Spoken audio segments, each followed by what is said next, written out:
আসসালামু আলাইকুম। আজকে পবিত্র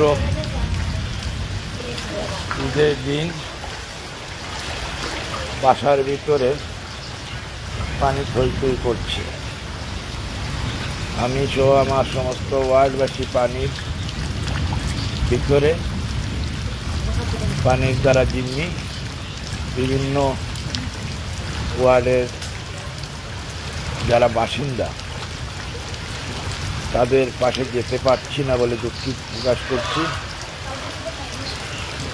আমি মূলত পানি আমার বাসা ভিতরে পানি, বাইরে পানি, চতুর্দিকে পানি। বিদায় আমি আশা করছি আজকে পবিত্র এই ঈদের দিনে আপনারা যারা বাসা বাড়িতে আছেন, যারা কুরবানি দেবেন, আমরা সবাই যেন আল্লাহ রব্বুল আলামিনের কাছে দোয়া করছি অন্তত নামাজের টাইমে যদি আমাদের পানিটা একটু কমে তাহলে নামাজও আদায় করতে পারি। 8 ঘটিকার সময় আমাদের এখানে নামাজ, কিন্তু আমরা নামাজ পড়তে পারবো কি না তাও জানি না। আল্লাহ রব্বুল আলামিনের সকল প্রশংসা আল্লাহর জন্য। আমার অবস্থা হচ্ছে এই অবস্থা, চতুর্দিকে পানি আর পানি।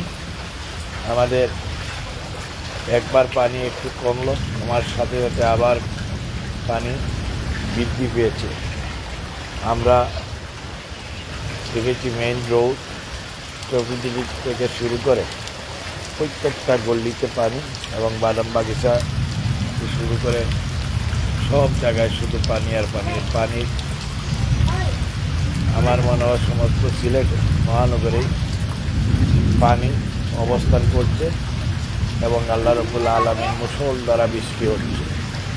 আমি সকলের কাছে দোয়া চাচ্ছি এবং আল্লাহ রাব্বুল আলামিন যেন সকলকে রক্ষা করেন।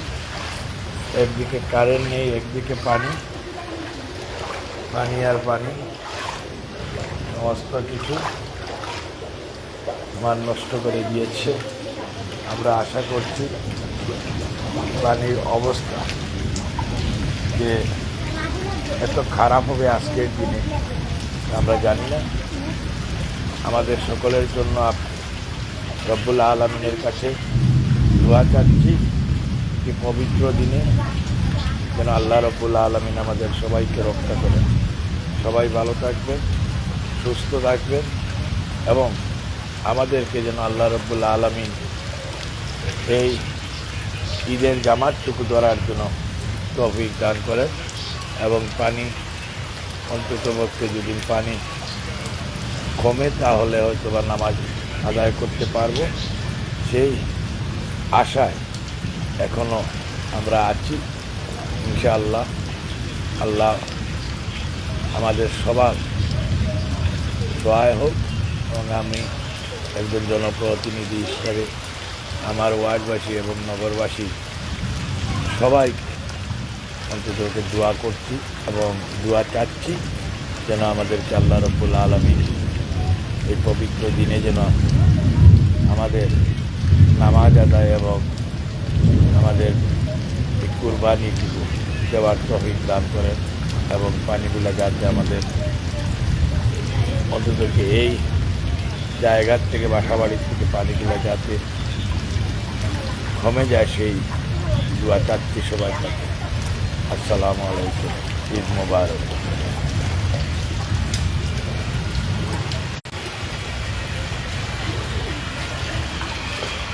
বন্ধ হলো।